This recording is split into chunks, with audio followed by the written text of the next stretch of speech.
Quel est le poids de l'industrie aujourd'hui? De l'âge industriel au XIXe siècle jusqu'en 1975, le secteur secondaire a vu sa part dans la population active augmenter. Depuis 1975, le recul est constant. L'industrie représente environ 20% de la population active et 12,4% du PIB, autrement dit de la production de richesse du pays. Ce recul conduit à parler de désindustrialisation. L'industrie demeure un secteur important qui représente 96% des exportations en valeur. La France demeure une puissance industrielle de rang mondial. La nouvelle géographie des espaces industriels traduit l'évolution des facteurs de localisation. Les vieilles régions industrielles du XIXe siècle, comme le Nord-Pas-de-Calais ou la Lorraine, ont dû se reconvertir, c'est-à-dire changer d'activité, notamment face à la concurrence internationale. On voit par exemple, sur les terrils du Nord-Pas-de-Calais, se développer à Neux-les-Mines une station de sport d'hiver. Les ZIP, après avoir bénéficié de la littoralisation des activités industrielles et de la croissance du commerce mondial par voie maritime, sont également en reconversion. L'Île-de-France et Rhône-Alpes demeurent les deux principales régions industrielles françaises. Les régions du Sud et de l'Ouest ont quant à elles connu un développement de l'emploi industriel lié aux industries de haute technologie. La qualité de l'environnement, le cadre de vie agréable sont devenus des facteurs de localisation importants pour attirer une main-d'œuvre qualifiée.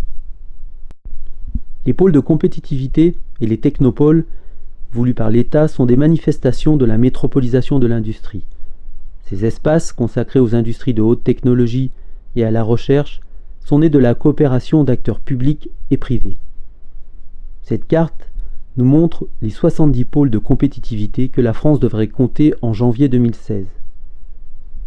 On remarque qu'il existe des pôles de compétitivité sur l'ensemble du territoire, avec tout de même une domination de la région parisienne, de la région Rhône-Alpes, du littoral méditerranéen, de la région de Toulouse et du littoral atlantique.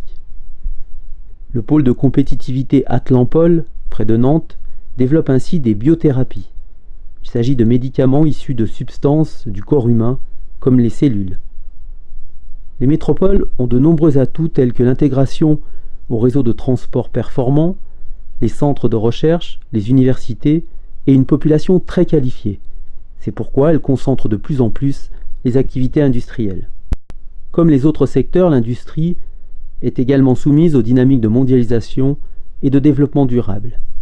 La mondialisation, par la concurrence qu'elle crée, a entraîné le déclin des activités nécessitant une main-d'œuvre nombreuse, comme le textile ou l'industrie lourde. Les délocalisations sont une manifestation des difficultés de certaines activités industrielles à rester compétitifs face aux pays émergents qui proposent des coûts de main-d'œuvre très faibles. Les espaces productifs, basés sur la haute technologie, l'innovation, profitent au contraire de la mondialisation. Les collectivités, l'État et l'Union européenne encouragent notamment par des financements les projets renforçant l'attractivité de ces espaces. Enfin, une dynamique s'est créée autour du développement durable. S'inscrire dans cette dynamique durable est devenu incontournable pour les activités industrielles de l'automobile aux hautes technologies. On peut citer l'utilisation de l'aluminium pour réduire la consommation d'énergie ou encore la recherche pour également réduire la consommation d'énergie.